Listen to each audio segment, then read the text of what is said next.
اصحاب کا دفاع تو صبح و شام کریں گے، میرے پیارے صحابہ۔ میں نے دنیا میں سب سے بڑا موحد، سب سے بڑا اللہ کو ایک ماننے والا، سب سے زیادہ اللہ کو سجدہ کرنے والا پہلا وجود جو پایا وہ حضرت شیطان رضی اللہ تعالیٰ عنہ ہے۔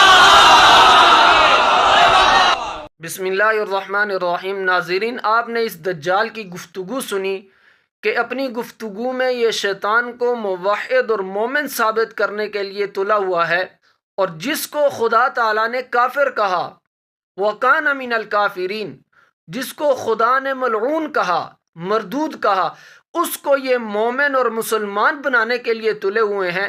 لیکن ان لوگوں کو یہ مومن نہیں مانتے جن کو خدا تعالیٰ نے خود مومن کہا، اولئک هم المؤمنون حقا، اولئک هم المؤمنون رضی اللہ عنہم، اولئک حزب اللہ، جن کو اللہ نے اپنا لشکر کہا انہیں یہ مومن نہیں مانیں گے۔ لیکن جس کو اللہ نے کافر کہا، ملعون کہا، مردود کہا اور ہمیشہ کے لیے جہنمی قرار دیا، اس کو یہ مومن بنانے کے لیے اور موحد بنانے کے لیے تلے ہوئے ہیں۔ یہ ہے اس مذہب کی غلاظت، یہ ہے اس مذہب کی حقیقت۔ پھر ہمیں کہتے ہیں کہ یہ ہمیں مسلمان نہیں مانتے، ہمیں مسلمان نہیں کہتے، ہمیں کافر کہہ رہے ہیں۔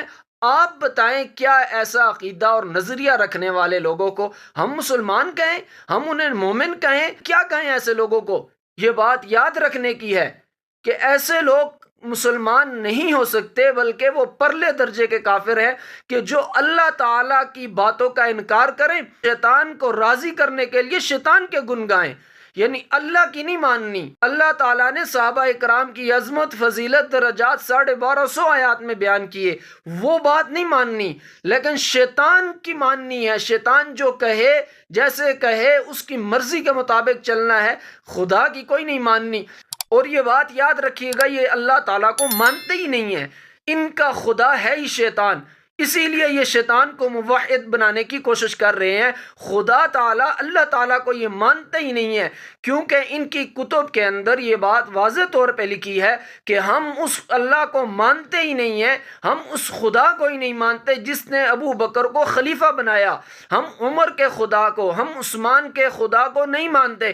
انہوں نے اللہ کا صاف انکار کیا ہوا ہے، اور پھر بھی ہمارے کچھ نام نہاد علماء ان کی مجالس میں جا رہے ہیں، تعزیتیں کر رہے ہیں، اور ان کو مومن بنانے کی کوشش میں وہ بھی تلے ہوئے ہیں جنہیں اللہ تعالیٰ نے کہہ دیا وَمَا هُمْ بِمُؤْمِنِينَ۔ بھلا یہ اشتہار پہ لکھتے رہے، مومنین کی مجالس، مومنات کی مجالس، مومنین جمع ہو جائیں، مومنات جمع ہو جائیں، اللہ نے کہہ دیا ہے وَمَا هُمْ بِمُؤْمِنِينَ۔ ان کا یہ مومن مومن کہنا کسی کام کا نہیں ہے، یہ بات یاد رکھیے گا، یہ مومن نہیں ہے۔ اللہ نے ان کا رد قرآن کے اندر کر دیا ہے، صحابہ کو نہ ماننے والا مومن نہیں ہو سکتا ہے۔ اس لیے آپ خود بھی ان کے کفر سے آگاہ رہیں، دوسروں کو بھی آگاہ کریں۔ اللہ تعالیٰ ان بے ایمانوں کے دجل اور فریب سے امت مسلمہ کے ایمان کی حفاظت فرمائے۔